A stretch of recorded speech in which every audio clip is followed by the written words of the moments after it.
Cristo diz, se tua mão direita te faz pecar, arranca fora. Não é literal, você não precisa arrancar a sua mão aí, você que tá nos assistindo, Sim. né?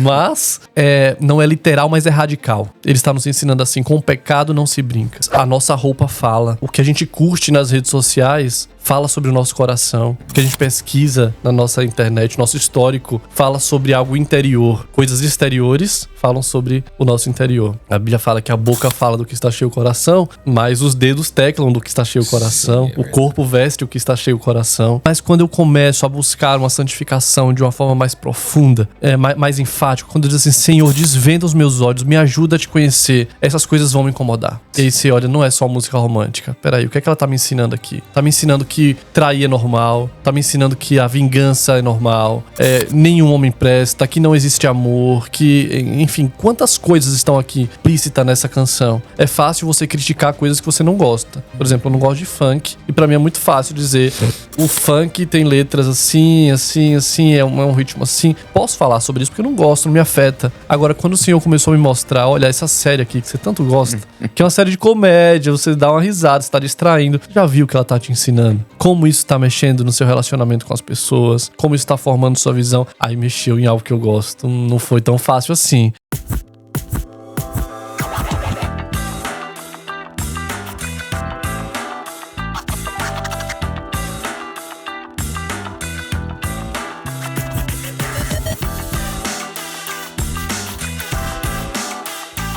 E aí, pessoal, tudo bem com vocês? Sejam muito bem-vindos aqui ao Plenicast, que é o podcast da Plenitude. Que alegria estar aqui sentado mais uma vez para falar de um assunto tão importante que você já está vendo o assunto aí no título do podcast. Se você parou aqui e não nos conhece ainda, eu quero me apresentar. Meu nome é Diogo Scremin, sou o host aqui desse podcast. Prazer, pessoal. Meu nome é Hugo Scremin. Sou outro host podcast. Ele gosta que eu falo, sou outro host podcast. Tem que falar completinho, bonito, tá, né? E nós somos uma empresa Plenitude Distribuidora. Se você também não conhece a Plenitude Distribuidora, nós somos uma distribuidora, atacado e varejo de livros e bíblias. Então, se você quer conhecer um pouquinho mais do nosso trabalho, acessa aí plenitudedistribuidora.com.br. Se você quer comprar bíblias e livros com um preço excelente, com uma entrega rápida e ainda, lembrando que quando você compra aqui na Plenitude Distribuidora, você está contribuindo com a obra missionária, porque parte dos recursos que entram aqui nessa empresa são destinados à obra missionária ao redor do globo terrestre. Então, você pode aí comprar em tantos lugares, mas aqui na Plenitude, quando você compra, você abençoa o reino de Deus. E se você quer comprar em atacado, quer comprar em maior volume, revender na sua igreja, trabalhar aí com revenda no marketplace, acessa aí plenitudeatacado.com.br. Nós temos aqui uma equipe disponível para te atender, tá bom? E tenho certeza que você conseguirá aí uma fonte de renda com os livros e as bíblias. Isso aí. Hoje, então, nós estamos recebendo aqui um convidado muito especial. Nós vamos bater um papo sobre algo que é muito atual, muito atual. Preparava a pauta do podcast aqui e via como esse livro, que eu já vou falar sobre ele tem a ver com tudo que tem acontecido hoje na nossa sociedade, na nossa juventude, nos nossos dias, e eu tenho certeza que isso daqui vai esclarecer muita coisa na sua mente. Esse podcast, ele vai esclarecer muita coisa na sua mente, principalmente como você vê a sua fé nos dias de hoje. Então tá aqui o livro, A Fé na Era da Ilusão. Olha só que livro legal, que livro diferente, bem produzido, bem feito. Quero agradecer aqui a editora Ezion pela ponte para trazer o Marcos Mello aqui, que eu vou apresentar ele formalmente agora. A Ezion, que é uma parceira, editora que sempre tem nos ajudado, já trouxe aqui diversos autores para o podcast, estão aqui também, então muito obrigado pela parceria. Então o pastor Marcos Mello é pastor auxiliar da Igreja Presbiteriana de Pinheiros, CEO da Tenda Criativa e empreendedor. Ele é casado com a Sara Mello. Ele estudou comunicação social com habilitação em audiovisual, rádio, TV e cinema, já dirigiu, roteirizou e idealizou filmes, webséries cristãs e programas de TV. E ele é escritor dos livros A Fé na Era Digital e A Fé na Era da Ilusão. Marcos, seja muito bem-vindo aqui ao nosso podcast. Bem-vindo, Marcos. Isso aí, eu que agradeço, Diogo, Hugo, obrigado pelo convite. Muito feliz de estar aqui, conhecer esse espaço maravilhoso. E também trocar ideia sobre esse livro vai ser um papo edificante. Legal. Bom, Fé na Era da Ilusão. Queria falar um pouquinho sobre o conceito de ilusão. Por que por que nós estamos na era da ilusão? Perfeito. Esse é um tema difícil de falar e que incomoda um pouco, né? Eu sempre digo que se eu fosse escolher um assunto para tratar, não seria esse, porque é um assunto pesado e que sempre gera um desconforto, né? Mas não tenho dúvida de que existe uma geração sendo iludida pela promessa de algo satisfatório. Isso acontece desde o Éden, né? O pecado nada mais é do que um convite a algo mentiroso, né? Porque a gente sabe o fim disso. Mas se a gente decide pecar, se a gente escolhe o pecado, é porque nós temos alguma sensação de que aquilo ali não é tão prejudicial assim, que aquilo ali não vai fazer tão mal, que não é algo tão grave. E nós vivemos cada vez mais esse relativismo e temos essa percepção de que o pecado não é tão destrutivo assim, de que lidar ou brincar com algumas questões não é um problema tão grande. E cada vez mais nós vamos normalizando coisas que deveriam ser tratadas com muita seriedade na ilusão de que está tudo bem. Então a era da ilusão é essa, é uma era que está imersa no pecado, mas iludida com essa falsa sensação de que as coisas estão caminhando bem e que é natural, já que está todo mundo fazendo, já que está todo mundo consumindo, e as consequências não serão tão graves assim. Então o livro ele vem para trazer um alerta de que não está nada bem e tirar essa venda dos nossos olhos e nos mostrar a realidade por trás desse espetáculo, como se fosse um espetáculo de mágica mesmo, né? O ilusionista, quando ele está ali, né? Sim. Ele surpreende as pessoas, enche os olhos, encanta o seu público, mas por trás existe muitas mentiras acontecendo. A diferença é que quando nós olhamos para isso, nós temos clareza. Aquilo ali é um ilusionista, né? Mas quando a gente fala de pecado, ele tem a capacidade de nos trazer uma cegueira espiritual, de olharmos para a ilusão e realmente acharmos que está tudo bem, né? A cegueira espiritual é um grande problema. E hoje a gente vive numa era... Olha, eu fui da transição do analógico para o digital. Tenho 42 anos. Então, hoje você tem dificuldade de saber o que é verdade e o que é mentira. Sim. Porque nada do que a gente vê, a gente tem mais certeza que é verdade. Por exemplo, ontem fizeram um vídeo, umas fotos do Messi se convertendo. E teve um pastor ainda famoso que fez um react sobre isso. Nossa. O pastor tem milhões de seguidores. Imagina. Aí depois teve que vir pra internet de novo pedir desculpa porque era falso as fotos do Messi na igreja se convertendo. Já quis surfar na onda do Messi. Então tudo isso tem afetado demais as pessoas. Muito. E cada vez mais, com a inteligência artificial aí, nós vamos sofrer cada vez mais com isso. E essa linha, né, entre o real e o falso vai ficando mais apagada. E como crentes, nós temos essa responsabilidade com o que é verdadeiro, né? Antigamente nós tínhamos a tia do Zap, né? Nossas mães, nossos avós aí compartilhando fake news.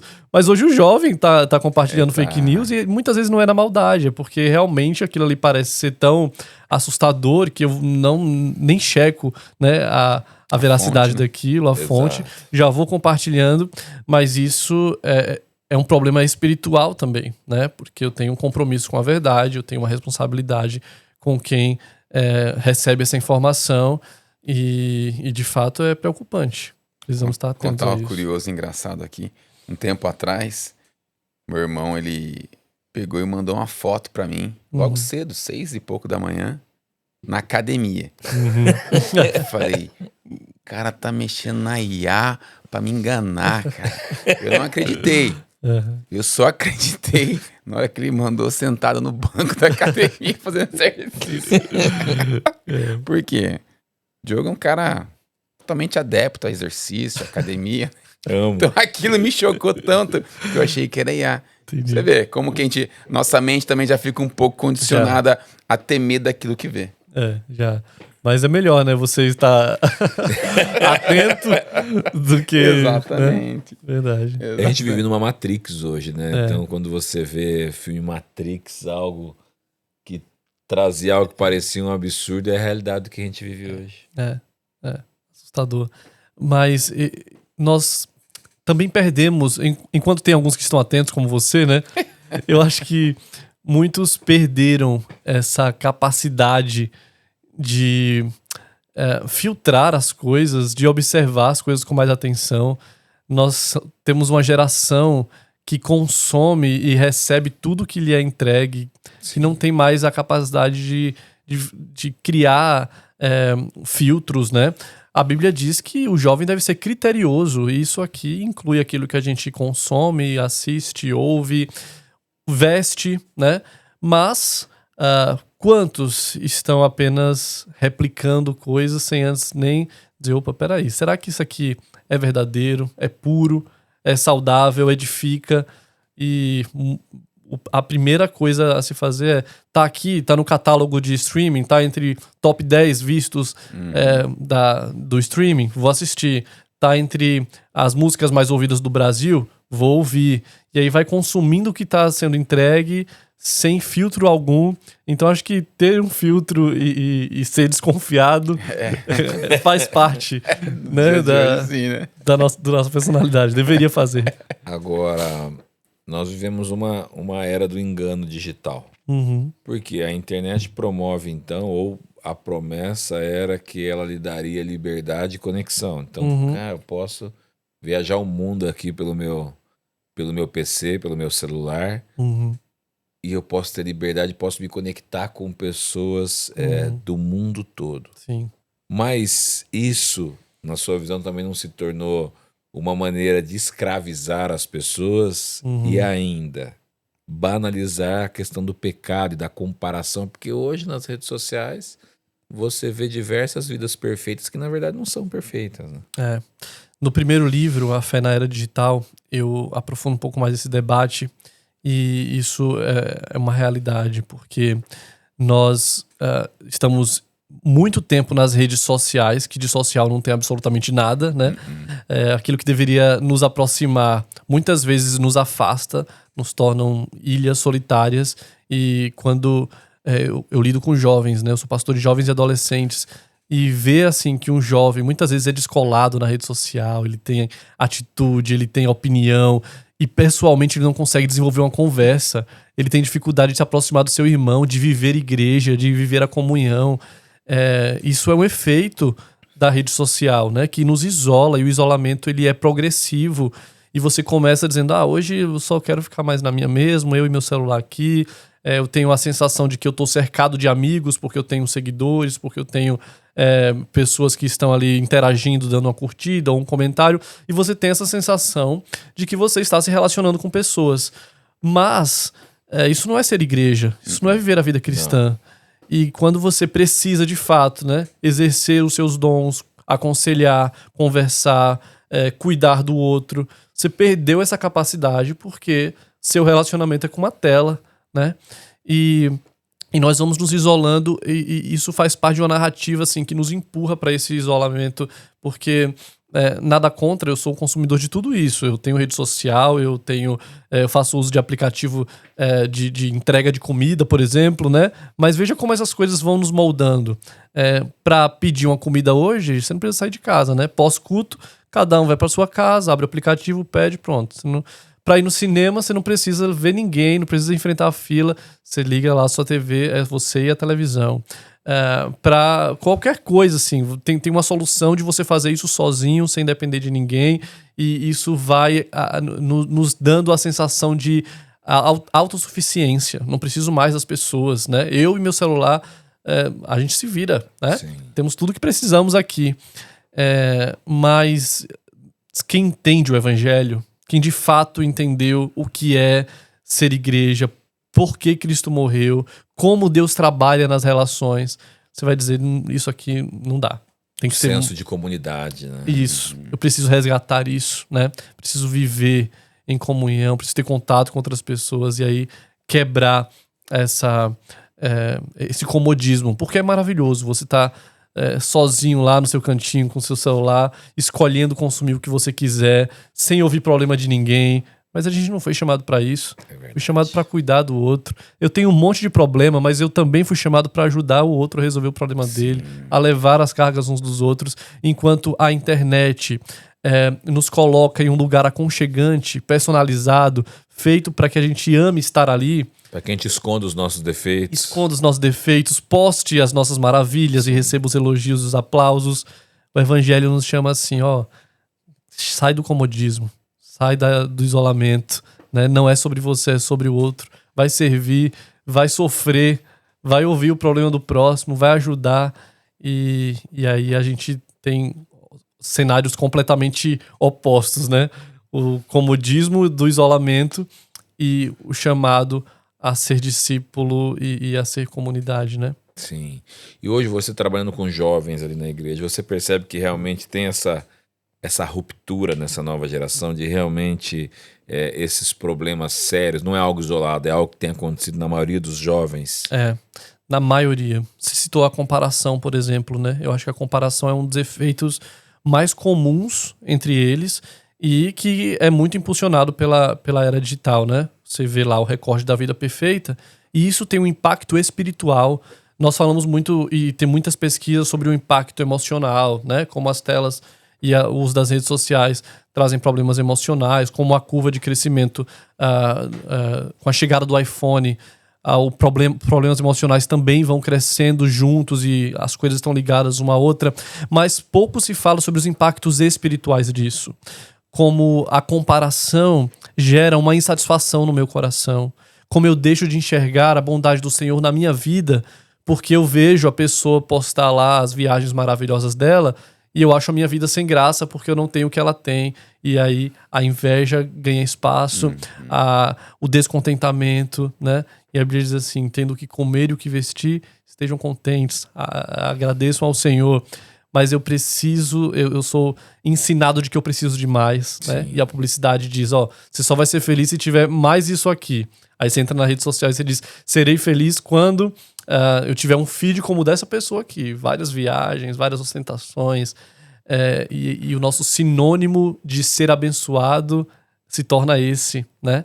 E não o conhecimento de Deus, né? Jesus Cristo, o homem mais abençoado que pisou nessa face da terra, não foi esse que ostentava um colar de ouro no pescoço, né? Cristo foi aquele que serviu, que se humilhou. E voluntariamente escolheu, né? Viver dessa maneira. Então, ser abençoado está muito mais em ser obediente e conhecer ao Senhor do que ser alguém conhecido, ser alguém elogiado nas redes sociais, né? E os valores eles vão se invertendo nesse processo. Sim, uma outra coisa que você trata no livro e que é muito importante também a gente ressaltar aqui é a questão da hipersensualização. Hoje nós temos a sensualidade na palma da nossa mão. Sim. E a todo momento nós somos atacados por isso. Cara, você tá rolando um feed ali, cara, do nada vai aparecer uma bunda, vai aparecer, e aí tudo isso vai... Para pessoas ainda que são jovens solteiros, por exemplo, como lidar com tudo isso nos dias de hoje?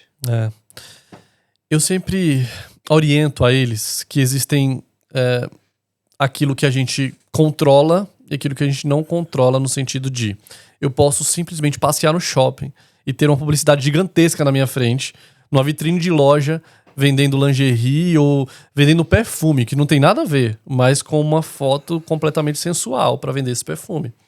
Passei por aquele corredor, eu não premeditei isso, eu não escolhi passar por ali naquele momento. Então, tem coisas que não estão, né, no nosso controle. Meu vizinho pode escutar um funk proibidão nas alturas. E, não foi eu que botei essa música, mas ela chegou no meu ouvido. Agora, tem aquilo que nós podemos fazer. E aquilo que a gente pode fazer deve ser feito de forma radical. Isso, nos dias de hoje, é tido como religiosidade, como loucura. né? Como assim você vai cortar, né, essas coisas? Você é um ET nesse mundo? Não vai consumir isso? Mas é natural, é cultura, né? Todos ouvem. Você não pode se isolar em um gueto. Concordo. Deus não nos chama para sairmos desse mundo. Nós precisamos estar no mundo, né? Nós vamos ter contato com não crentes. Sim. Nós vamos ter contato com coisas, né, que nós não estamos de acordo. Mas aquilo que cabe a nós escolher, eu preciso escolher com muita sabedoria e critério. Eu preciso rejeitar aquilo que me faz mal espiritualmente, né? Cristo diz, se tua mão direita te faz pecar, arranca fora. Não é literal, você não precisa arrancar sua mão aí, você que tá nos assistindo, Sim. né? Mas não é literal, mas é radical. Ele está nos ensinando assim, com o pecado não se brinca. Ou você, de fato, corta fora, ou aquilo ali vai criar uma raiz no seu coração e te levar para um buraco, sabe? E dói meu coração ver a nossa geração caindo nesse buraco. E por isso eu escrevi o livro. Não porque era o meu sonho escrever sobre moralidade sexual, mas porque aconselhando jovens crentes, líderes, pessoas envolvidas, gente que ama o Senhor, mas que está preso por essas coisas e que chegam em um momento de desesperança. Porque assim, para onde eu olho tem isso, onde eu olho tem um decote, onde eu olho tem, né, tem nudez, o que tá disposto lá para eu assistir, para eu ouvir, tá carregado de imoralidade, eu me sinto sufocado. E de fato, a cultura tem cada vez mais sufocado. Mas o convite do livro é dizer assim, resista, é possível. Se levante como alguém que tá na contramão de tudo isso, mas que vai receber poder do alto para vencer. Sim. Eu olho muito pra vida de Noé, é o meu personagem favorito, depois de Cristo, né? Mas olho pra Noé e vejo assim um homem que em uma geração completamente dominada pelo pecado, decidiu andar com Deus, né? Sim. E John Stott chama Noé de uma flor perfumada em meio ao estrume. Então é aquele que, assim, estava cercado de pecado, mas disse, eu vou andar com o Senhor, né? Vale a pena ser fiel. E foi lá e fez, né? Nós precisamos ser um Noé na nossa geração. Sim. Agora, como essa hipersensualização, ela tem deformado a visão cristã de santidade. Por quê? O que antes nós levávamos como regra para a santidade, claro, a santidade interior, mas existe uma santidade exterior também. Uhum, Então, como isso tem deformado essa visão? Por exemplo, roupas. uhum, Eu canso de ver mulheres cristãs que estão no culto por vezes, No púlpito, por ver. no púlpito Uhum. por vezes, com roupas que você usaria, uma pessoa que vive a vida secularizada usaria para ir para uma balada, por exemplo. uhum, Como isso também vai deformando a nossa visão de santidade. Meninas com shorts super curtos, alguém aí vai ouvir, pode achar ruim, uhum, inclusive, eu falar isso. uhum. Meninas com shorts super curtos, mas que são cristãs e que entendem essa sensualização do corpo como normal. Uhum, O que vão falar aqui? Mas nem tem nada a ver. uhum. E vão achar ruim mesmo a gente falar sobre isso. Natural. Todas as vezes que eu trago esses assuntos, eu sei que vai ter muito hate. Vai ter muita gente, né, criticando e dizendo que não é bem assim. Mas olha o perigo da gente não tratar sobre isso. Eu acho que as igrejas estão recebendo essas coisas porque estão se calando. Se a gente abertamente fala sobre isso, no mínimo, alguém que vai estar ali vai se sentir incomodado e no próximo domingo ela vai vir diferente. No mínimo, né? Ou ela vai dizer, aqui não é pra mim, eu vou procurar um lugar onde eles não vão combater sobre isso. Mas é mais cômodo não falar sobre. E aí a gente vai normalizando e as pessoas usem a roupa que vocês quiserem, tá tudo bem. Mas a nossa roupa fala, né? Fala. O que a gente curte nas redes sociais fala sobre o nosso coração. O que a gente pesquisa na nossa internet, nosso histórico, fala sobre algo interior, né? Coisas exteriores falam sobre o nosso interior. A Bíblia fala que a boca fala do que está cheio o coração, mas os dedos teclam do que está cheio o coração. Sim, o corpo veste o que está cheio o coração. E como lidar com isso, né? Tem algo muito necessário que na tentativa de purificar a igreja, de zelar pelo corpo de Cristo, nós acabamos falhando, que é combater a imoralidade, a promiscuidade, o uso de roupas indecentes, sem amor, né? Sim. E aí você já vai né, de uma forma arrogante criticar e rejeitar aquela pessoa, mas nós precisamos olhar com os olhos da graça, da misericórdia, e entender a necessidade que uma pessoa que se veste assim tem de chamar atenção, né? De ser admirada por homens. E tem muito homem também se vestindo, né? Não é só a mulher, não. Não. Quantos homens também precisam dessa aceitação, né? Também. Desses elogios, de chamar atenção, de ser desejado. Isso é um grito de socorro. Então eu não posso tratar como né, simplesmente alguém que tá ali, tá querendo fazer o outro cair, mas eu preciso olhar para ele e ensinar sobre o evangelho, e isso vai constranger o coração dele, e o evangelho nos muda por completo, não apenas internamente, mas externamente também. Então a solução para isso, por mais clichê que seja, é evangelho. E o evangelho não fala só de assuntos simples, mas o evangelho fala sobre adultério, o evangelho fala sobre pornografia, sobre imoralidade. E se eu prego um evangelho parcial, eu não estou pregando o evangelho verdadeiro, né? Se eu só falo sobre graça, esse não é o evangelho. Sim. Se eu só falo sobre condenação, esse também não é o evangelho, né? Evangelho é graça e verdade. Então eu preciso falar sobre temas difíceis, preciso falar sobre moralidade sexual, mas eu preciso falar sobre graça e misericórdia também, né? Essas coisas caminham juntas. Você vê que quando a gente olha para o sumo sacerdote, que quando ele estava na presença de Deus não podia nem mostrar a canela, não tinha nem escada, era rampa. A gente vê como o negócio, Deus vê com os olhos diferentes a questão das vestes das pessoas, né? A pureza em geral, da pureza. santidade, né? Exatamente. Isso é muito caro para o Senhor. Agora, nessa questão que você trata do livro sobre a normalização do pecado,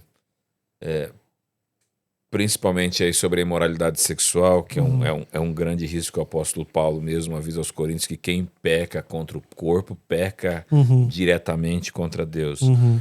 Como a gente entender o que é imoralidade e o que não é imoralidade? Porque talvez quem está assistindo esse podcast, ele não entende o que é imoralidade sexual. O que nós podemos considerar como imoralidade sexual? Não confie no seu coração para que ele te diga o que é imoralidade sexual. Seu coração enganoso e desesperadamente corrupto. Então, pode ser que eu escute uma mesma música a minha vida inteira. Isso nunca me incomodou, porque o meu coração tratou com normalidade, dizendo assim, é uma música romântica, não tem nada demais. Mas quando eu começo a buscar uma santificação de uma forma mais profunda, mais enfática, quando eu digo assim, Senhor, desvenda os meus olhos, me ajuda a te conhecer, essas coisas vão me incomodar. E aí você olha, não é só música romântica. Peraí, o que é que ela tá me ensinando aqui? Tá me ensinando que trair é normal, tá me ensinando que a vingança é normal, que nenhum homem presta, que não existe amor, que, enfim, quantas coisas estão aqui, né, implícita nessa canção. E isso diz assim, isso não convém, não pode entrar no ouvido de um crente, não deveria fazer parte do meu dia a dia. E fazendo um parêntese aqui sobre como as músicas elas têm um poder, né, de moldar a nossa cosmovisão, porque é aquilo que tá ali, ó, que você tá cantando, tá na sua mente, tá te ensinando, né? E você tá lavando o prato, tá cantando, você tá dirigindo, tá cantando. Aquilo tá formando o seu coração. Então, é muito perigoso.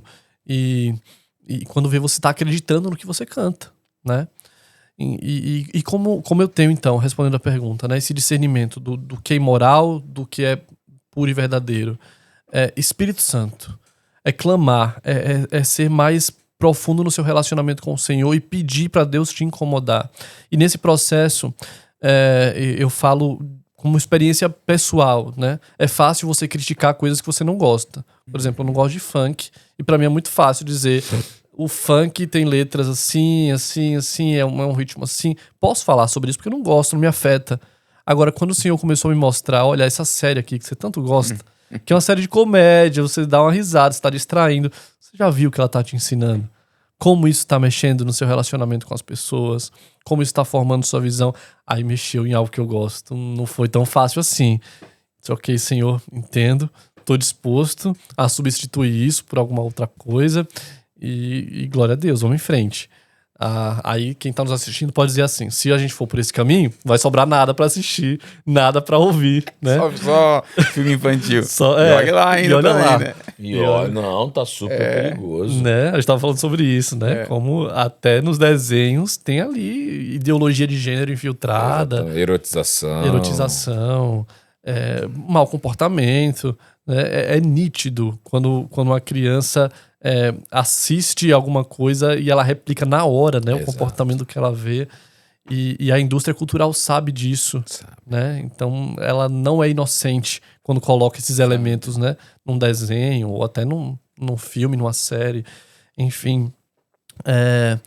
Então eu preciso pedir para o Espírito Santo me mostrar o que eu não estou enxergando aqui. Eu preciso ter critérios. Paulo diz, aquilo que deve ocupar o seu pensamento é aquilo que é bom, puro, de boa fama, verdadeiro. E isso ocupa o seu pensamento. Mas muitas vezes o que está ocupando o nosso pensamento é o lixo. E aí você diz assim, poxa, eu não consigo sentir mais Deus. Não tenho mais a espiritualidade de antes. Quando eu pergunto, tá, mas o que você consome? O que você assiste todo dia?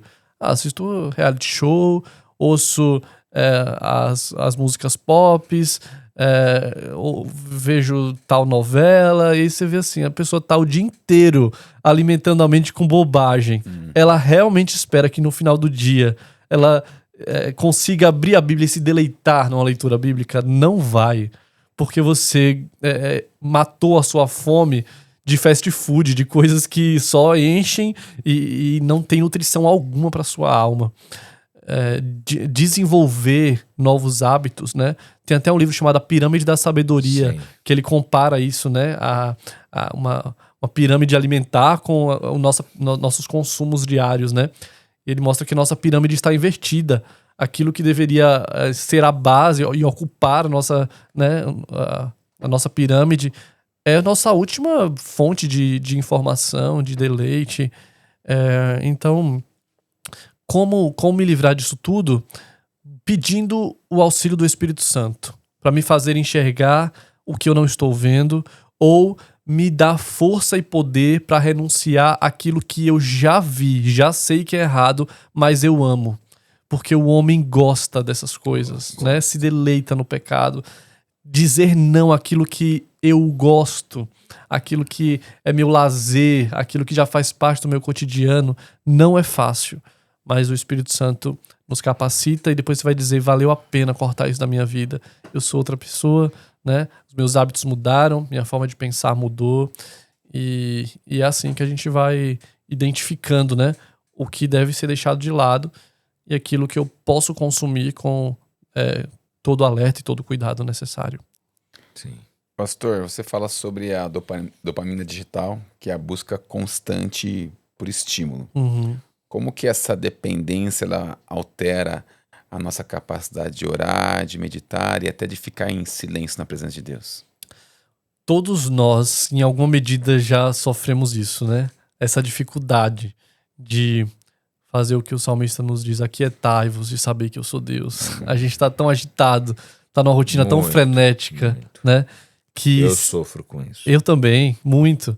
Que parar tudo e dobrar os joelhos e gastar tempo em leitura bíblica e oração é algo tão difícil, porque o nosso cérebro tá nessa velocidade e você tá esperando uma notificação chegar no seu celular e aquele e-mail e aquela mensagem que a qualquer momento pode chegar. Então, estar em constante alerta nos dificulta de parar mesmo, né? E se conectar com o Senhor. Claro que nós oramos o dia inteiro, né? Enquanto faz as coisas, enquanto está dirigindo, faz parte. Está constantemente em oração. Mas a Bíblia também nos diz para fechar a porta do quarto, dobrar o joelho e orar. Quando fazemos isso, nós temos a sensação de que estamos perdendo tempo. De que eu deveria remir o tempo orando enquanto faço alguma outra coisa. Lendo a Bíblia, eu vou botar a Bíblia em áudio, porque aí eu posso ir ouvindo enquanto eu tô varrendo a casa. Não tem problema nenhum fazer isso, tudo bem, pode fazer. Mas isso não substitui o seu hábito de fato parar e gastar tempo com Deus, né? Eu não posso achar que isso é perda de tempo. Que fazer só isso e nada mais é uma perda de tempo. E nós estamos perdendo essa capacidade. E eu não sei como vai ser daqui a alguns anos. Porque se nós que experimentamos essas duas gerações, né? A geração analógica e a digital, estamos sofrendo com isso, imagine os filhos, imagine os adolescentes que já nasceram com isso. Como é que vai ser daqui a uns anos, né? De que forma a dopamina já vai ter esmagado a mente dele e ele vai ser tão dependente de um estímulo a ponto de abrir uma Bíblia, ver que ali não tem um meme, não tem uma notificação, não tem uma luz piscante para trazer a ele o entretenimento e o prazer que ele precisa, e ele olha para aquilo e não é interessante, né? Então resgatar essas coisas são necessárias. A gente estava conversando sobre a leitura na tela, né, seus benefícios, seus malefícios. E uma das dicas que eu dou no primeiro livro, A Fé na Era Digital, é desenvolver hábitos analógicos, né? É uma bênção você poder ter o livro ali na palma da mão, abrir e ler e tal. Mas se a minha vida gira em torno de uma tela, eu sou um escravo da tela. É verdade. Então eu preciso me obrigar a desenvolver outros hábitos. É ótimo você ler a Bíblia no celular, mas você precisa ter a Bíblia em papel. Você precisa ir no domingo com ela lá do seu lado. Você precisa aprender a manejar a palavra de Deus. Você precisa grifar. Isso faz parte do seu, né, do seu entendimento. Você precisa desenvolver coisas que não dependam só do seu celular, porque ele é tudo, né? É seu calendário, é sua televisão, é seu despertador, é tudo ali. Tudo na palma da sua agenda. Então tudo que eu puder fazer analogicamente, eu devo começar a desenvolver esses hábitos para que eu não me torne um escravo e um refém da tela. E hoje as pessoas estão cada vez mais escravizadas, né? Uhum. O Gabriel, que tá aqui no podcast, curte um Kindle. Fala que ele é o... Eu te entendo. Gabriel tá na contramão da plenitude. Vamos rever isso daí, viu? Jogar seu Kingdom fora. Olha aí. Agora, hoje também nós temos visto essa fé na era da ilusão, uma fé performática também. Então as pessoas, elas expressam uma fé, usam as suas redes sociais para expressar. Eu não estou dizendo que isso é ruim, para expressar uma fé, mas acaba se tornando apenas uma fé de performance. Que eu preciso mostrá-la para os outros, mas não tem essa conexão com Deus. Perfeito. Como é fácil, Diogo, fazer isso? É muito fácil você ser um crente, parecer crente. Você sabe a gíria do crente, você sabe a roupa do crente, você sabe o que postar de crente. Mas, como você falou, isso faz parte, e se a gente de fato crê que a internet é um campo missionário, nós devemos fazer isso, né? Mas o Senhor está interessado em algo que a internet não mostra, né? Que é o nosso coração. E Deus conhece o nosso coração.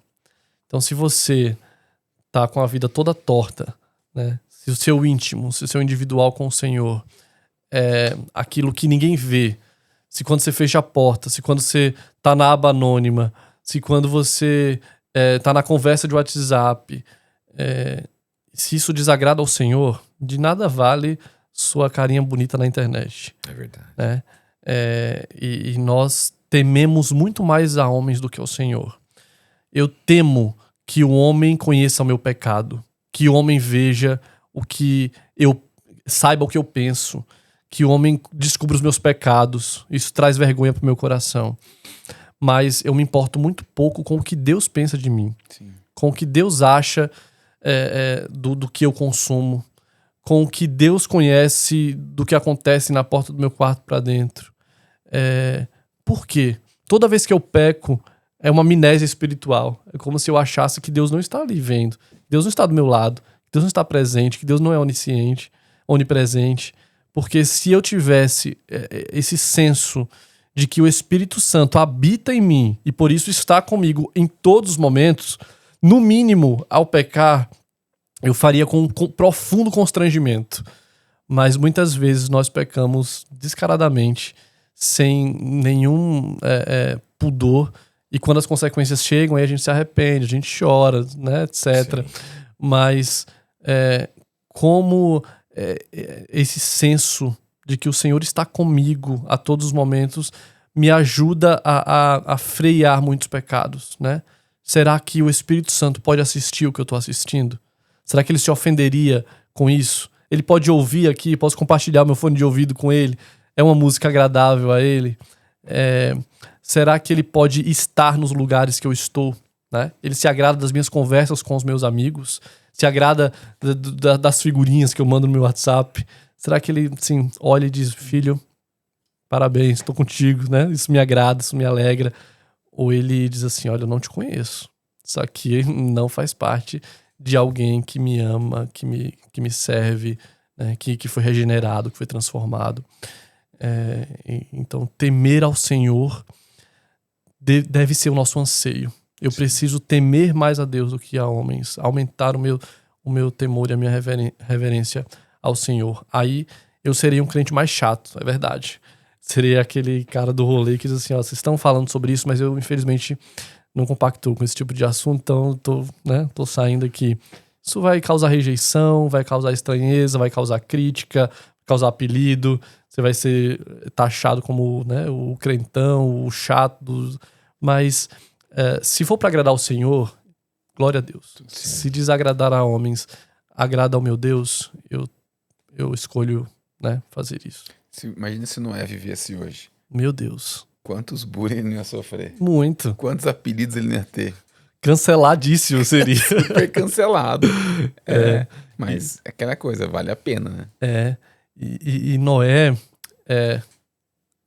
nos mostra sobre uma obediência muito além das circunstâncias ali. Imagine o Senhor te dar uma missão como a dele, né? Construir uma arca e nunca choveu sobre a terra e você vai ter que ir lá diariamente, seu martelinho, ó, fazer durante anos da sua vida aquilo que o Senhor colocou no seu coração. Exatamente.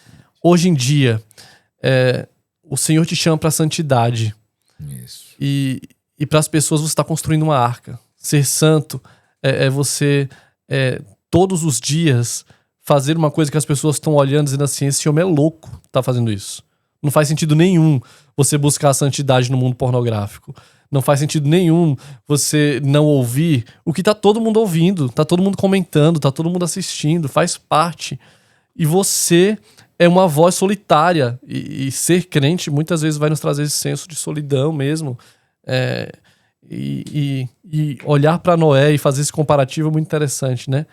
Apesar dele estar fazendo uma coisa que tá todo mundo achando ele louco, ele tinha um senso de obediência na cabeça dele. Ele assim, pouco importa o que estão achando de mim, eu tô obedecendo ao meu Deus. Ser santo nessa geração é isso.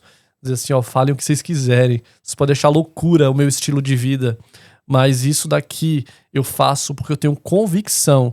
E se a gente não tiver convicção, a gente não vai buscar a santidade dessa maneira.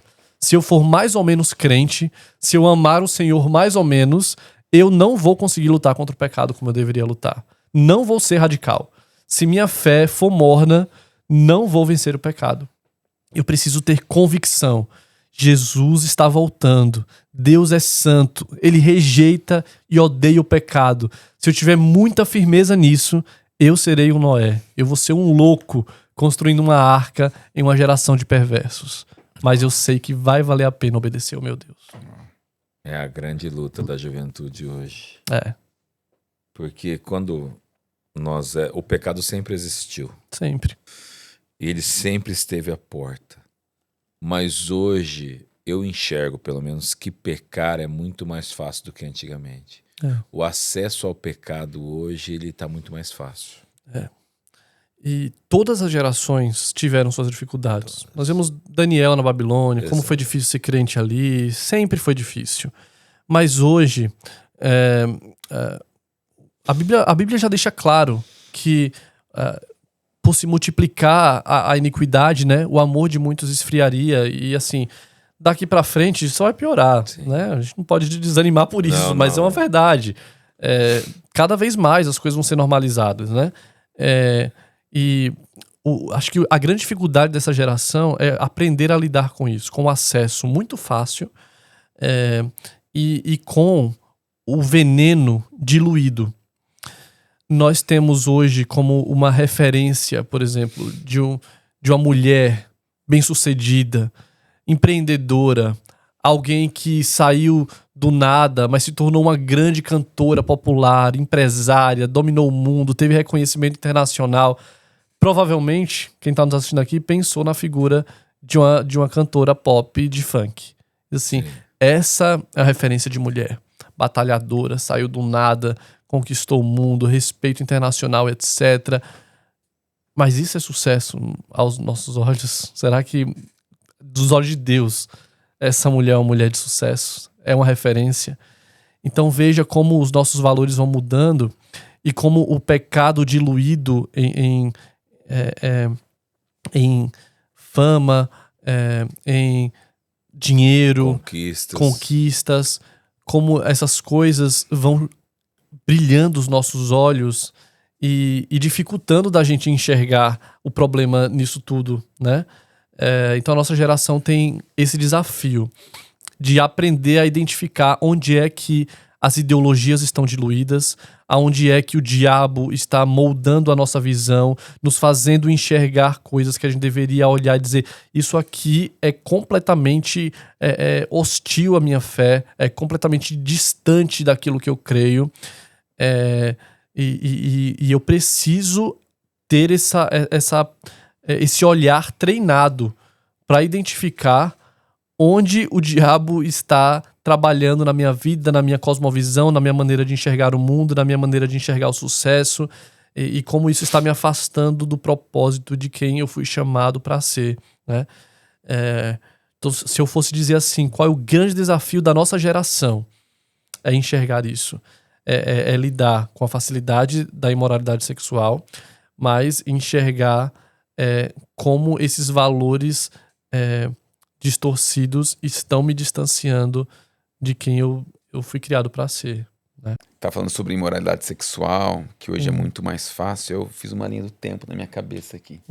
Davi teve que estar no terraço para ver Betseba lá. E aí aconteceu o que aconteceu.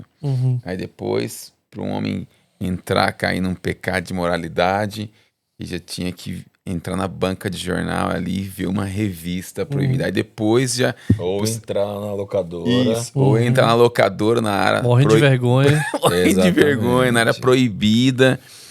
Agora hoje não precisa sair no terraço pra você poder ver o pecado dali. Hoje na própria palma da mão a pessoa já consegue visualizar em poucos cliques. Em poucos cliques. E às vezes você nem precisa procurar, né? Já aparece um anúncio na sua cara lá. Você tá vendo outra coisa, tá navegando no Instagram, você clicou na lupinha lá, já apareceu um negócio completamente imoral.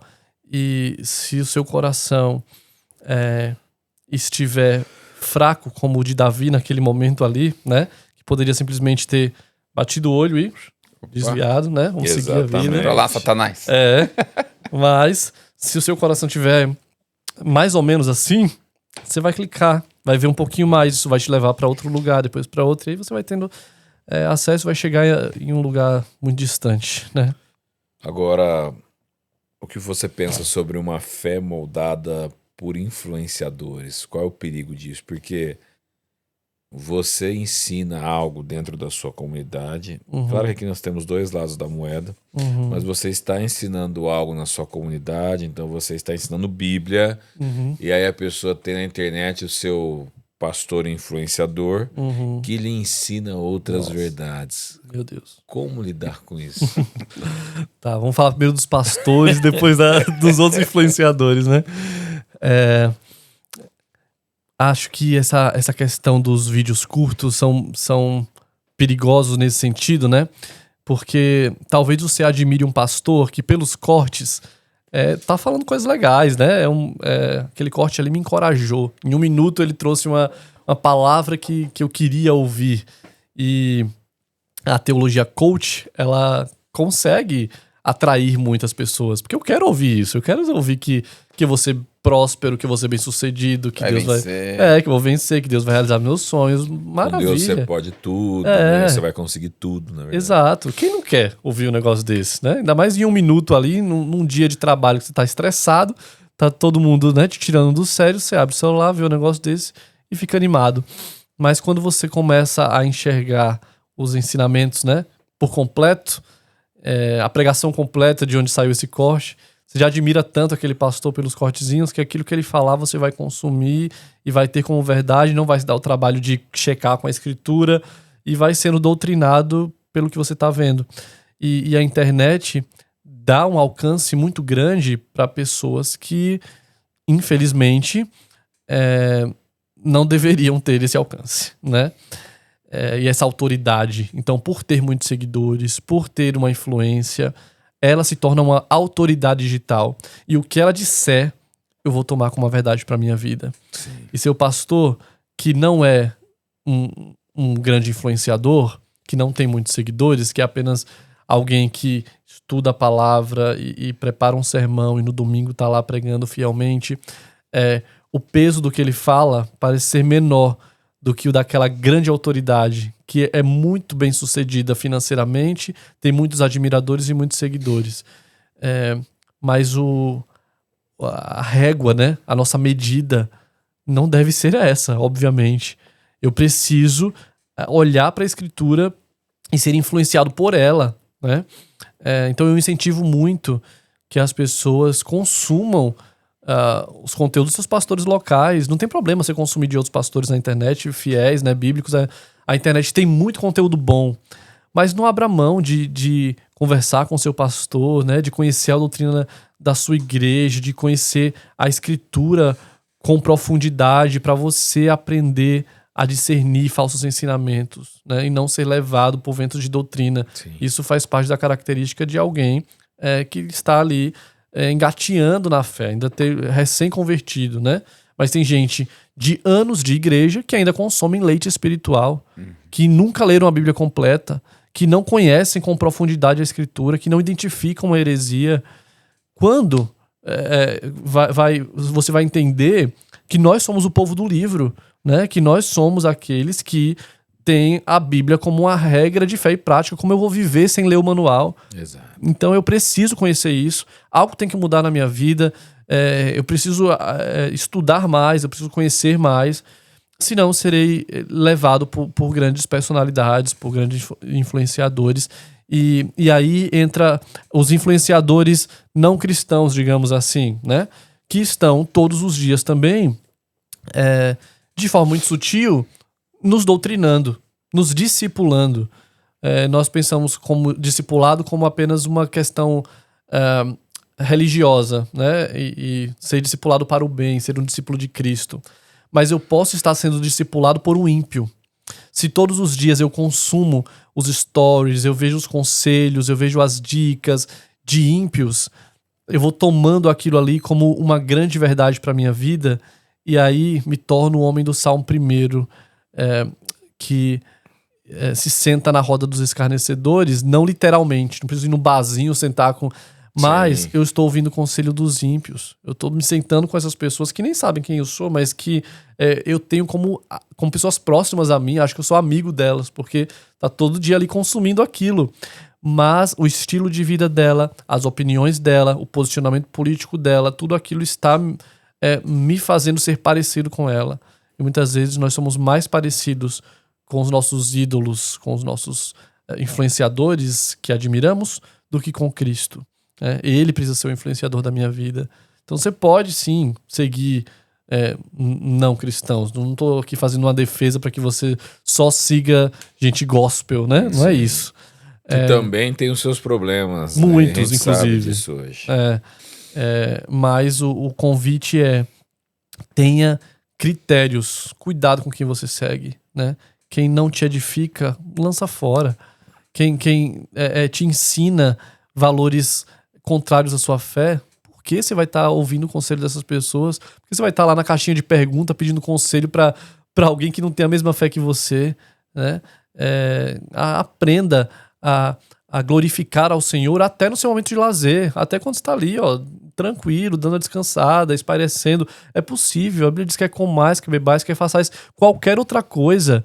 Quer usar o Instagram, quer, né, assistir um vídeo no YouTube. Glorifique ao Senhor no seu momento de lazer também. E é possível fazer isso, né? Eu creio, porque tudo que a Bíblia nos manda, nos orienta, é possível de se realizar, né? Deus não pede nada de nós que a gente não consiga fazer. Sim. Então, se ele fala assim, me glorifique em tudo, é possível que até no entretenimento e no lazer nós glorifiquemos ao Senhor, ele se agrade de nós. Eu acho que hoje o grande problema também, Marcos, e que é algo que eu tenho visto assim e me entristece muito, é o fogo amigo. Por quê? Hoje a internet também virou um campo de batalha onde as pessoas querem defender as suas doutrinas. Exemplo. Vocês são reformados, não falo isso porque você está aqui, também existe o contrário. Então você vê o pentecostal atacando o reformado. Uhum. Aí você vê o reformado atacando o carismático. E a igreja se atacando. Campo de batalha. Virou um campo de batalha. Então você critica porque você acha... Claro que existem coisas que precisam ser mostradas. Não estou dizendo negligente que a gente tem que jogar a sujeira para debaixo do tapete. Mas nós estamos atacando uns aos outros hoje, trazendo confusão para quem enxerga isso. Principalmente para os jovens, cara. A gente estava conversando sobre isso no caminho, né? Como nós temos dificuldade de ser uma igreja unida, né? E a igreja que eu falo é a igreja visível de Cristo e não as denominações, né? Mas de enxergar o meu irmão de uma outra linha doutrinária, né? Como meu irmão em Cristo mesmo, como família da fé. E claro que existem os limites, né, daquilo que é herético e daquilo que, né, é apenas uma divergência doutrinária periférica. Existe aquilo que é inegociável. Mas as outras questões, né, nos separam. E como tem gente, teólogo de internet, né, que, assim, muitos jovens, infelizmente jovens em sua maioria, né, que descobrem um pouco mais a teologia, que estudam um pouco mais... E que esquecem que a teologia nos ensina a unidade, né? Exatamente. De nada adianta eu ser um cabeção teológico e ser um soldado ferindo o outro soldado que está no mesmo campo de batalha que eu, né? E isso é muito comum, a internet nos encoraja e muitas vezes nos alimenta esse desejo de debater, de ferir, de mostrar conhecimento teológico, mas isso já é um grande indício de que você não entendeu muito bem aquilo que você tanto estudou, né? Porque se entendesse, a teologia iria te tornar alguém humilde, iria dobrar os seus joelhos, iria te aproximar do seu irmão, iria lutar pela unidade da igreja, que é tão preciosa para o Senhor. Ele fala que ele odeia quem causa divisão dentro da igreja. Exato. Isso é muito grave. É grave. O Senhor, ele diz que ele rejeita muitas coisas, mas tem que ele odeia muitas coisas, mas tem uma questão que ele rejeita, que é quem cria esse tipo de coisa, né? Então, aos olhos de Deus, esse é mais um pecado que é normalizado para nós, né? Faz parte, todo mundo tá lá brigando e tal, mas que aos olhos de Deus isso é grave. Às vezes as pessoas pensam, não, eu tô certo, outro pensa, eu tô certo. É quando chega na frente de Deus lá um dia, e, puxa, a gente discutir por tanta coisa banal, né? Gastei tempo com coisas que não iam edificar. E isso nos desvia do foco. Nos tira da missão. Enquanto eu deveria gastar minha juventude, meu vigor, meus dias, meu conhecimento para missão, e vocês amam missão e sabem disso, né? Enquanto eu deveria estar focado nisso, eu tô me distraindo com essas coisas e gastando, né, aquilo que o Senhor me entregou em coisas fúteis. Então... Eu acho que hoje, inclusive, isso, dizendo assim, como isso molda a cabeça dos jovens, os debates teológicos, eles tomaram uma forma na internet assim muito gigantesca. Então as pessoas vão a lugares para debater, ficar debatendo teologia. De um lado um pentecostal, do outro lado o reformado, e eles ficam discutindo algo que já se discute há 700 anos e não existe um consenso. Não, que eu sou calvinista, que eu sou arminiano, e fica aquela guerra. Sabe, coisas que a cabeça de um jovem que está olhando para a internet e que está vendo essas coisas, cara, cria uma salada na cabeça da pessoa. Então, assim, quanta coisa complicada exatamente nos faz viver a era da ilusão. E tem alguém do seu lado precisando de você e você tá aqui, tá debatendo coisas que são, cara, que não vai mudar nada na nossa fé, cara. Jesus continua sendo o Todo-Poderoso, aquele que nos salva, aquele que rege as nossas vidas, e discutindo amenidades, né, cara? Então isso prejudica demais a vida dos novos convertidos, dos jovens na fé. E eu acho que a distração é uma das principais armas do diabo para nossa geração. E a distração pode vir embalada numa religiosidade. Exatamente. Pode vir aqui como é saudável discutir Bíblia, né? Parece ser algo maravilhoso. Mas se isso nos distrai, se isso nos tira do nosso propósito, da nossa missão, é uma armadilha do diabo, né? E ela pode vir, a distração pode vir completamente escancarada, né? Como, gaste muito tempo assistindo isso daqui e eu costumo dizer assim que a reprodução automática, por exemplo, né? É uma grande isca para que a gente fique ali preso. Você não precisa nem clicar em um botão para sair daquilo ou começar aquilo, né? Você só senta lá. O diretor da Netflix disse que o maior inimigo dele é o sono, né? Então, o que todas as redes sociais, todos os streams, o que essa era quer é consumir o nosso tempo. É uma moeda preciosa. Sim. Tempo é algo que a gente... existe uma guerra disputando, né? Pelo nosso tempo, pela nossa atenção. E então nós somos distraídos de muitas maneiras. Podemos ser distraídos teologicamente também. Sim. Né? E sem perceber, o nosso tempo tá indo pro ralo. Sim. Mas a Bíblia diz assim: aprenda a remir o seu tempo. O cristão é alguém chamado a lidar bem com o seu tempo. Você vai prestar contas de tudo, inclusive do tempo que você gastou falando besteira, inclusive do tempo que você gastou discutindo coisas vãs e bobas. Fúteis, né? Tudo isso aqui um dia será prestado contas ao Senhor, né? Agora, Marcos, o que fazermos mediante tudo isso como igreja? Qual o nosso posicionamento? Como nós devemos trabalhar realmente para ajudar essa nova geração? Você que trabalha com jovens diretamente, o que nós devemos fazer como igreja, ou como líder de jovens, como pessoas que estão ajudando essa próxima geração a viverem realmente um evangelho genuíno e verdadeiro? Ótimo. O primeiro ponto é falar sobre isso, né? Agradeço a vocês por esse espaço e acho que isso é muito necessário porque é muito mais confortável ignorar tudo que a gente está vivendo e não debater, não falar sobre assuntos que a Bíblia nos convida a falar, né? E tem igrejas que, infelizmente, algum líder pode estar nos assistindo assim e dizer: isso não é um problema da minha geração não, porque os meus jovens aqui não tem problema com imoralidade sexual, não tem problema com pornografia, não tem problema com indústria cultural, não tem nada disso, tá tudo bem aqui, tá todo mundo com carinha de crente. Mas será que tá mesmo? Uma coisa que eu percebi na prática é que quando a gente pergunta intencionalmente assim, tá tudo bem mesmo? A resposta é outra.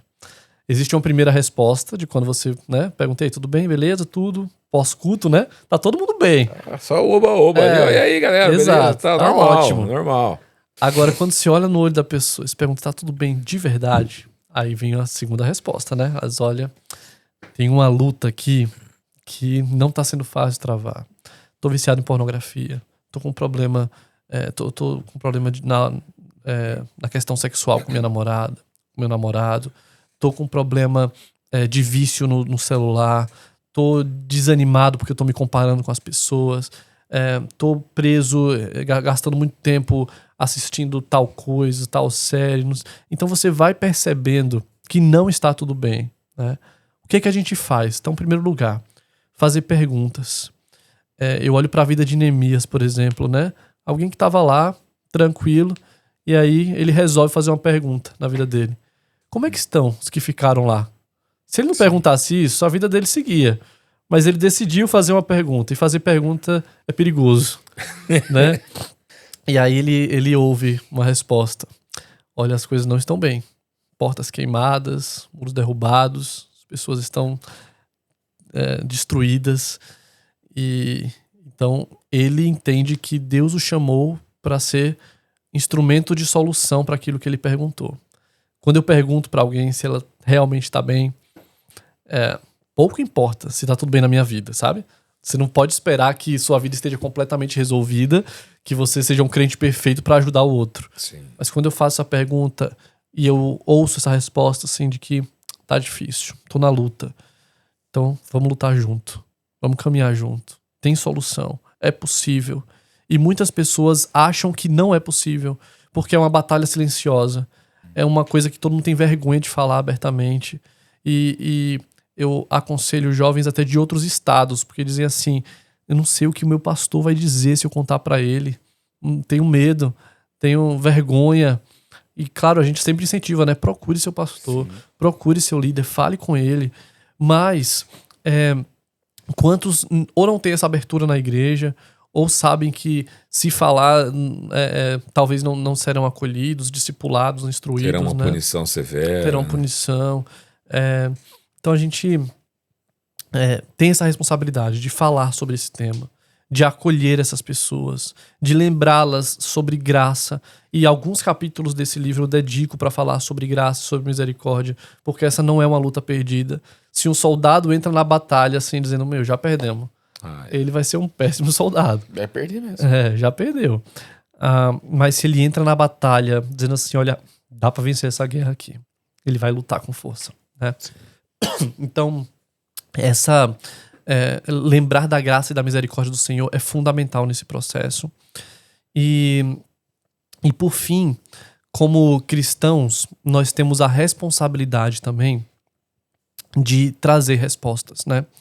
E aí eu comentei com vocês sobre um projeto que nós temos chamado Hopeflix, né? Eu ia perguntar dele agora. Sim, que é uma alternativa de conteúdo para quem está nessa luta e decidiu ser edificado através de séries, filmes, desenhos leves, que não é assim aquele crentez, né? Às vezes é um entretenimento, é uma novelinha, uma coisa assim, realmente para distrair a cabeça. Mas você sabe que não vai ter ali traição, não vai ter nada que vai... Não vai ter pornografia. Não vai ter pornografia, não vai ter nada que vai de encontro à sua fé. E vai ter a mensagem, a palavra do Senhor ali, de alguma forma, né? Nas histórias. Então, esse aplicativo está sendo lançado daqui a algumas semanas. E nós queremos trazer essa alternativa de entretenimento para o público cristão. E cremos que isso faz parte também do desafio da igreja. Produzir conteúdo e não apenas dizer assim, não consuma isso, não consuma isso, Sim. não consuma isso. Tá, mas eu vou consumir o quê? Então tá aqui uma alternativa para que você possa, né, ser edificado e glorificar o Senhor também no seu descanso, no seu lazer. E oramos para que seja um instrumento do Senhor para tirar esses jovens desse TikTok infinito, né, dessas novelinhas que estão virais aí. O formato desse aplicativo são filmes na vertical, serializados, filmes de 1 minuto. Então você assiste um episódiozinho rapidinho ali e vai para outro, né? Tem um gancho que te leva para o outro e você vai aprendendo, vai sendo doutrinado e ensinado, né? Com algo que você até chegou despretensioso, mas no final você vai dizer, nossa, me identifico com essa pessoa aqui, né? Me identifico com esse personagem e teve solução para ele, tem para minha vida também. Então, através do entretenimento, nós vamos propagar a mensagem. E se você que está nos assistindo não é um produtor de conteúdo, né? Você tem a missão de ajudar a espalhar bons conteúdos. Né? Então, assistir um podcast que te edificou, manda para alguém, né? Vi um filme que foi um filme saudável, manda pra essa pessoa que talvez esteja desesperada procurando um bom conteúdo e não tá achando, né? Ouvir uma música que falou ao seu coração, compartilha. Então nós temos como igreja, né, a responsabilidade de produzir e também a responsabilidade de divulgar aquilo que é bom. E assim a internet, que é um lugar escuro, vai se tornando, né, pontos de luz ali com bons conteúdos. Então o aplicativo vai chamar Hopeflix. Hopeflix. Vai estar disponível para iOS, para Android. Sim, os dois. A gente vai lançar daqui a algumas semanas produções nacionais. Nós já gravamos 5 filmes, alguns desenhos também. E pretendemos gravar muito mais aí. Estamos reunindo um grupo de artistas cristãos, atores, diretores, gente que trabalhou no cinema e que não aguenta mais a podridão que a arte se encontra, sabe? E oraram para o Senhor para que ele pudesse trazer uma alternativa, e todo mundo que a gente conversa diz assim, isso é resposta de oração. Não aguentava mais estar fazendo coisas que eu não acreditava, né? E então a gente tem crido que a sétima arte pode glorificar ao Senhor e que Deus está trazendo um novo tempo para o nosso país nesse campo também, né? Nós já vimos muitas mudanças na música, por exemplo. A gente cresceu muito, né, na música cristã. Tem gente muito boa fazendo música de altíssima qualidade. Na literatura, nós temos livros assim excelentes. Ficção cristã tem crescido muito, né? Então nós temos muitas alternativas nesse meio. Sim. No cinema, infelizmente, temos poucos.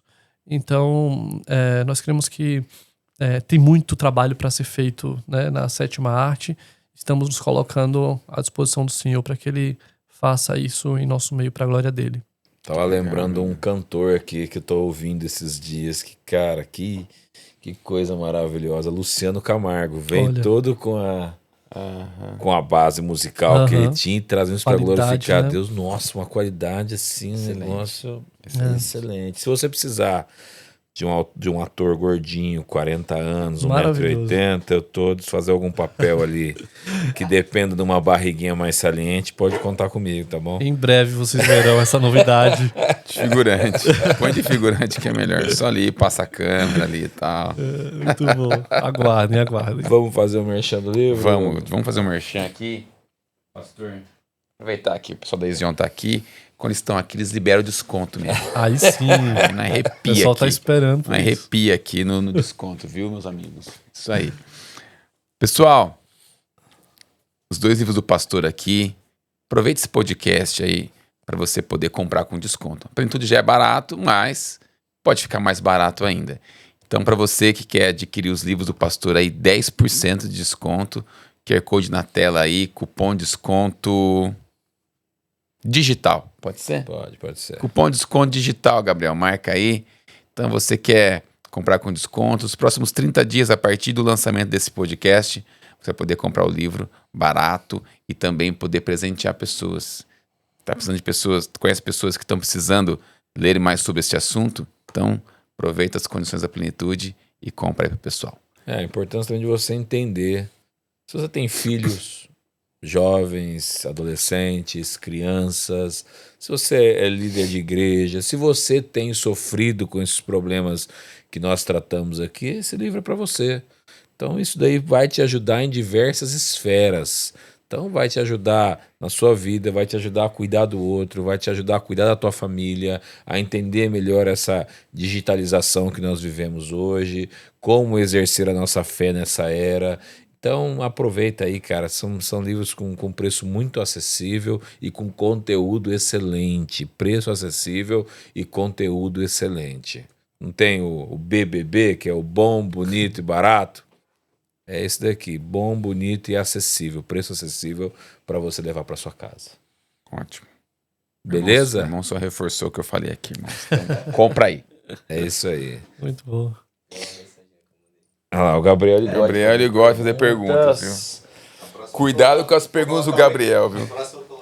O Gabriel, isso, cuidado do Gabriel, ele geralmente prejudica os convidados. O Gabriel. Trazendo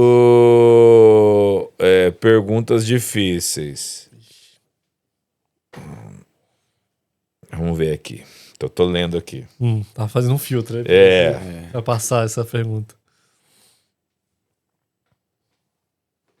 Geralmente as perguntas são longas, viu? Só pra ler a pergunta é uns 3 minutos.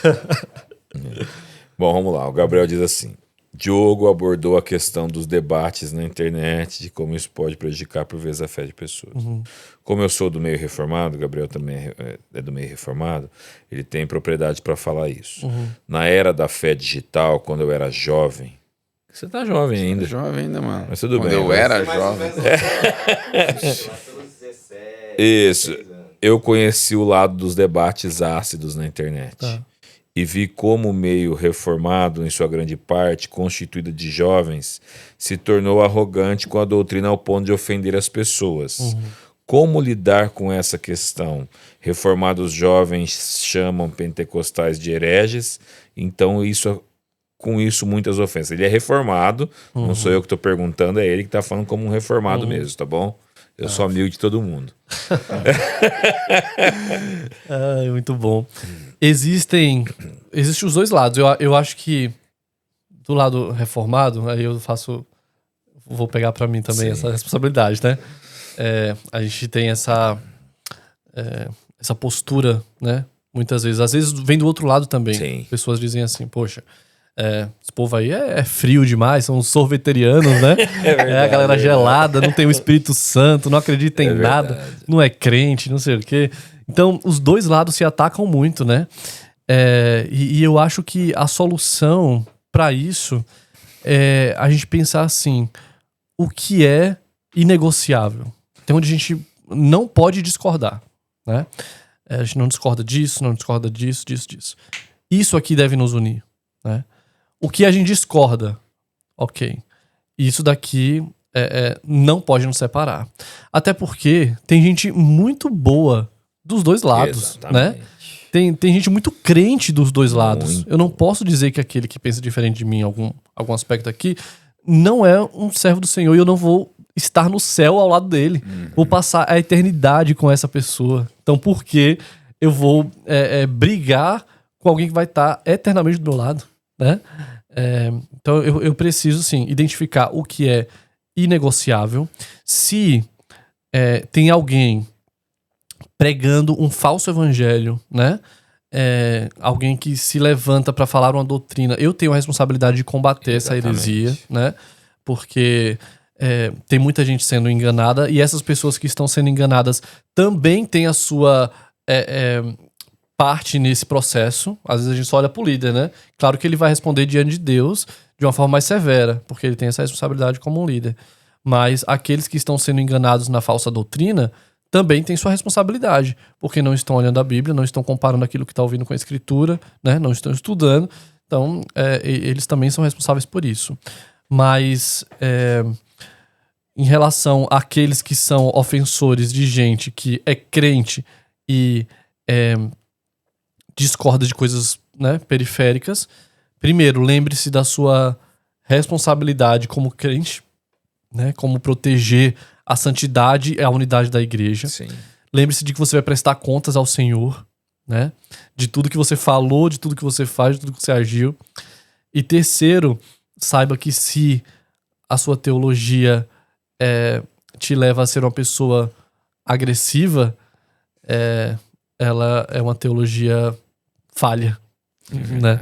Acho que são esses esse o caminho. Sim. E não aprenda quais são os ambientes, né, para criar discussões. Você pode ter um amigo que pensa diferente de você chamar para tomar um café e vocês conversarem sobre Bíblia. Você não precisa ir para um podcast, ligar câmeras e fazer, né, um quebra-pau ali. Pra poder, sabe, movimentar as pessoas. Mas se você acha que o seu irmão, Mateus 18, né, seu irmão falhou, pecou, errou alguma coisa contra você, você chama ele no canto, você conversa com ele, né, você exorta ele. E isso não precisa ser feito de uma forma televisionada. Sim, exato. Né? Não, perfeito. Pastor, quero te agradecer por ter vindo até aqui no nosso podcast, ter dedicado teu tempo. Amém. Foi muito bom conversar com você. Você é uma pessoa muito, muito agradável de conversar. Vocês também. E obrigado por nos ensinar tanto, porque nós estamos aqui sentados e sempre aprendendo. Obrigado também por ser uma pessoa que se levanta nesse tempo realmente para falar de algo tão difícil, necessário e difícil ao mesmo tempo, porque você ir contra a cultura é sempre muito difícil, né? Então, que Deus te abençoe, continue usando a sua vida no seu trabalho ali na Igreja Presbiteriana de Pinheiros. Um abraço ali para o pastor Arival, para os pastores que compõem aquela casa também. Deus abençoe a todos e que Deus continue te usando ali para a glória dele. Amém, glória a Deus. Agradeço o convite, obrigado pela recepção. Glória a Deus pelo trabalho que vocês têm desenvolvido. Realmente fiquei encantado em conhecer os projetos missionários da Plenitude e oro para que o Senhor continue a colocar esse fogo missionário no coração de vocês, né? Que grandes coisas sejam feitas através da Plenitude. Amém. Nós só nos dizemos, eis-me aqui, o Senhor vai fazendo, né? E vocês colocaram à disposição para isso. Então, que vocês permaneçam assim. Obrigado pelo espaço também para falar sobre o livro. E espero termos outras conversas daqui para frente. Com certeza. Deus te abençoe. Amém, amém. Agradecer aos amigos da Ezion também que estão aqui, não estão nas câmeras, são lindos e belos. Acreditem, são. Aos olhos do Pai. Eu nem espero terminar a frase, gente. Obrigado, amigos. Isso é uma bênção na nossa vida. E você, amigo, que está aí também é uma bênção nas nossas vidas. E você vai ser mais bênção ainda se você curtir e compartilhar aí para quantas pessoas você puder e quiser. Beleza, meus amigos? Beijo no seu coração, Deus te abençoe e até a próxima. Valeu! Tchau.